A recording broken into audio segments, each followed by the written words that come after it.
morning, students. Yes, very lovely good morning to all of you. Hope you all are fine at home. बेटा देखो, today we are starting very very important topic tenses. आज हम बहुत important topic शुरू करने लगे हैं tenses का.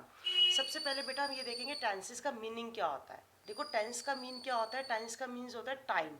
ये वर्ड जहाँ से ड्राइव हुआ है दैट इज टाइम. ये हमें टाइम का बताता है. Tense of the verb tells when the action is was will, कि हमारा टाइम कौन सा है, प्रेजेंट है, पास्ट है, फ्यूचर है. अब टेंसेस तीन तरह के होते हैं, present tense, past tense, future tense. देखो बच्चे हम तीन ये चीजें हिंदी में भी पढ़ते हैं. काल, काल का मतलब होता है समय. समय तीन तरह के होते हैं, वर्तमान, भूतकाल, भविष्यत काल. सेम हम हिंदी में भी चलाते हैं, प्रेजेंट, पास्ट, इंग्लिश में present, past and future.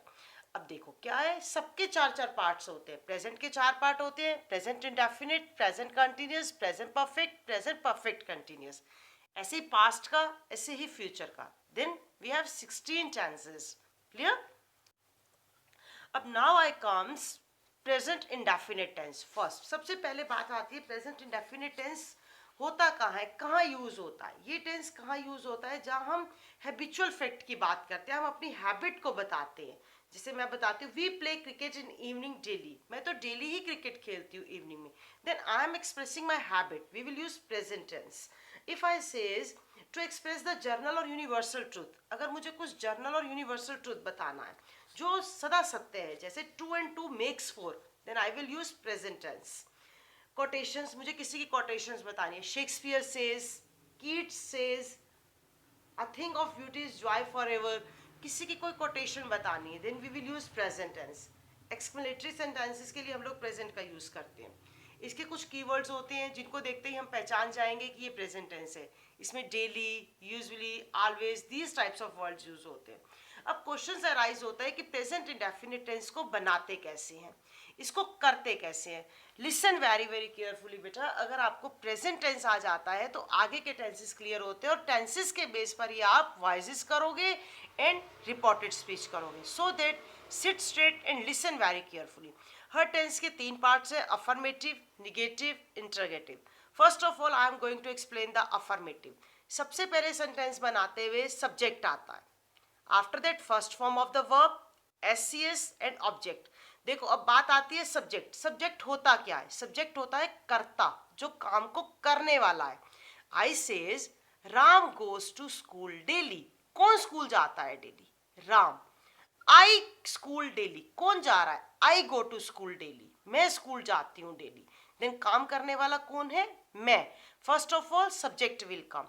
After that verb की फर्स्ट फॉर्म आएगी. एक बात ध्यान में रखनी है, वेरी वेरी इंपॉर्टेंट. अगर हमारा subject he, she, it singular है तो वर्ब की फर्स्ट फॉर्म में एस और एस लग जाएगा. अगर हमारा सब्जेक्ट प्लूरल है, आई, वी, यू, दे है, तो वर्ब की फर्स्ट फॉर्म में एस और एस नहीं आएगा.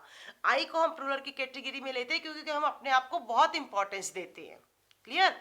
अब देखो I go to school, I goes नहीं आएगा, आई गो आएगा, क्योंकि मैं स्कूल जाता हूँ, आई प्लूरल है. If I says Ram dash school daily, then Ram goes to school daily. Ram is singular. After that come to negative.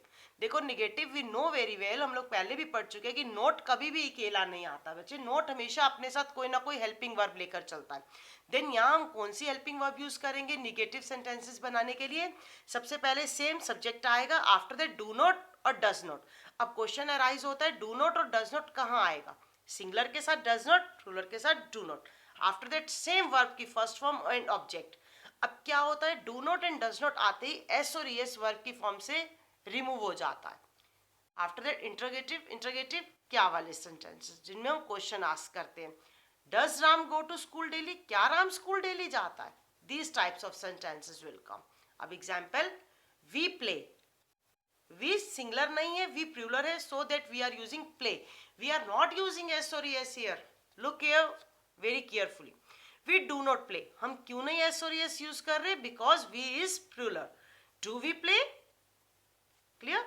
After that देखो सीमा sings a song. अब मैंने सीमा के साथ सिंग्स क्यों लगाया, because Seema is singular. After that Seema does not sing the song. ये sings का s कहाँ चला गया, डू में, तो ये बन गया डस. इसकी हेल्पिंग वर्ब लग गई क्योंकि सिंगुलर था, सिंगुलर के साथ डज नॉट आता है. Does Seema sing a song, are you getting my point? ये प्रेजेंट इंडेफिनिट टेंस था जो आपको मैंने क्लियर किया. Today I am sending you the exercise of this tense, जिस पर मैंने लिखा है डू योरसेल्फ. उसकी प्रैक्टिस आपको अपने आप करनी है. आफ्टर दैट बेटा आता है कंटिन्यूअस टेंस. कंटिन्यूअस टेंस क्या होता है? कंटिन्यूअस देखो अपने आप में बता रहा है कि जो काम लगातार हो रहा है. इसमें कुछ साउंड्स आती हैं, रहा है, रही है, रहे हैं. जैसे प्रेजेंट इंडेफिनिट में कौन सी साउंड आती है? ता, ते, ती. खाता हूँ, पीता हूँ, सोता हूँ. सेम वैसे कंटिन्यूअस में आती है रहा है, रही है, रहे. अब इसका स्ट्रक्चर अलग है बनाने का. सबसे पहले सब्जेक्ट आएगा, after that is am are आएगा, वर्ब की फर्स्ट फॉर्म में आई एन जी आ जाएगा. क्वेश्चन अराइज होता है कहाँ पर इज आएगा, कहाँ पर एम आएगा, कहाँ पर आर आएगा. सिंगुलर है, इज आएगा. ही शी इट है, सिंगुलर, इज आएगा. आई के साथ एम आता है. अगर प्लूरल है, we, you, they, cows, dogs, peacocks, then we will use are. Negative not लग जाएगा, सेम इज एम आर के साथ. इंट्रोगेटिव इज एम आर पहले आ जाएंगे. I am going to take the example. I am playing the cricket. First of all subject will come. कौन cricket खेल रहा है? I am playing the cricket. So I के साथ क्या आएगा? Am. Playing cricket. I am not playing the cricket. Am के साथ not. Am I playing the cricket? क्या मैं क्रिकेट खेल रहा हूं? So that, thank you so much. We have completed these two chances, and you will have to do your exercise your own self.